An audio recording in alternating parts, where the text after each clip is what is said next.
Hoje em dia, a vida dos cristãos está ameaçada em mais de 40 países do mundo. Enquanto as igrejas locais tentam celebrar os sacramentos, anunciar o Evangelho e proporcionar dignidade às pessoas, a organização católica AIS, Ajuda à Igreja que Sofre, trabalha por todo o mundo para ajudar pobres e perseguidos a testemunhar a fé da Igreja.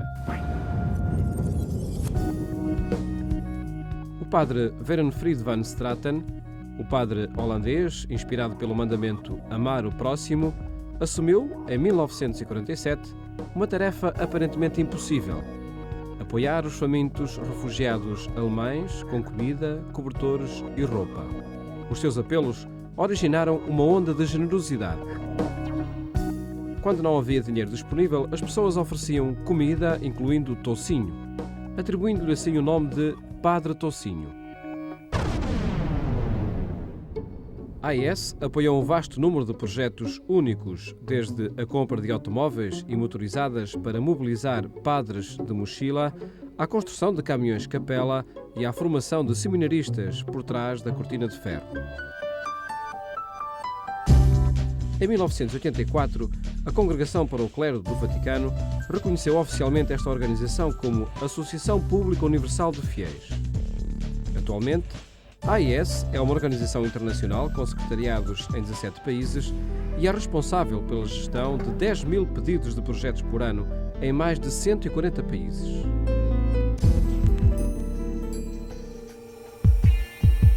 Embora a Igreja esteja a atravessar uma crise de vocações, em algumas partes do mundo, milhares de jovens anseiam por oferecer a sua vida a Deus.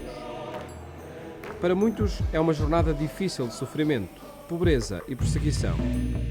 Muitos estudantes rezam, dormem e estudam num só quarto, muitas vezes sem aquecimento. Aqui, num seminário subterrâneo da China, 12 pessoas partilham uma cama de cimento. Para que eles possam responder ao chamamento de Deus para o altar, a AIS apoia mais de 15 mil destes futuros padres em todo o mundo. Apesar de tudo, a escassez de padres e religiosos levou os bispos locais a encorajar líderes, leigos e catequistas a assumirem muitas das responsabilidades de evangelização. A AIS apoia este trabalho missionário através de programas como Pequenos Evangelizadores, em que jovens adultos passam 2 anos a introduzir a presença cristã em aldeias isoladas. Muitas vezes é o primeiro contacto que os habitantes da aldeia têm com o cristianismo. Em diversas áreas remotas, da Ásia à América Latina, o simples problema do transporte determina, muitas vezes, o facto de as pessoas receberem ou não os sacramentos, ouvirem a palavra de Deus ou viverem um isolamento espiritual. Os meios de comunicação continuam a ser a ferramenta de evangelização mais poderosa. Este é o motivo pelo qual a Igreja tenta obter o apoio para projetos relacionados com os meios de comunicação, particularmente em países onde a comunicação da mensagem cristã permanece vital para o desenvolvimento das instituições democráticas. A AIS responde aos apelos dos católicos e ortodoxos, ajudando-os na reconstrução de igrejas para proporcionar locais de culto a um número crescente de fiéis. Os esforços para apoiar os ortodoxos são o reflexo dos princípios históricos de caridade do trabalho para a reconciliação.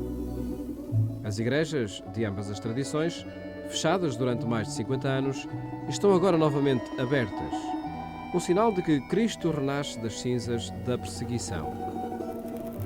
Nos locais onde os fiéis não podem ir à igreja, a AIS apoia os projetos que aproximam a igreja das pessoas.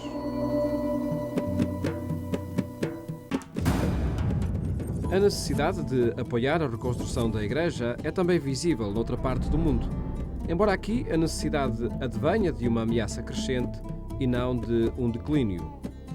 Embora com raízes profundas, existe a preocupação crescente, depois de 2000 anos, de que o futuro do cristianismo no Médio Oriente enfrente um perigo silencioso, mas dominante. O cristianismo está, de facto, a desaparecer. Um êxodo da atualidade, a consequência de uma presença cada vez maior e de uma forte expressão do fundamentalismo islâmico. sob a alçada do comunismo, apercebi-me de que o mundo e a Igreja necessitavam sobretudo da oração, explica uma irmã contemplativa. O melhor que podemos fazer é através da oração. A AIS ajuda as religiosas ativas e contemplativas de todo o mundo. As irmãs, fiéis à sua vocação, rezam diariamente pelos seus benfeitores. Atualmente, as vocações são abundantes, mas muitas religiosas permanecem pobres e necessitam de apoio. A Bíblia continua a ser o livro mais publicado em todo o mundo. No entanto, existem países onde milhões de crianças crescem sem acesso aos ensinamentos básicos de Deus. A AIS imprimiu e distribuiu mais de 48 milhões de cópias da Bíblia para as crianças, em mais de 162 idiomas diferentes. Para muitos, é o único livro que alguma vez terão.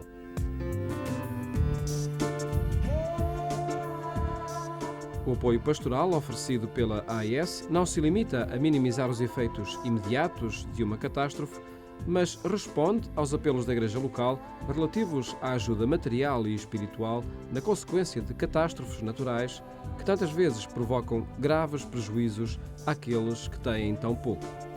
Esta contradição, este sinal de esperança no meio da pobreza extrema, é mais evidente em África, um continente de milhões de pessoas empobrecidas, onde tem lugar mais de metade dos conflitos do mundo e onde a epidemia da SIDA está a dizimar a população.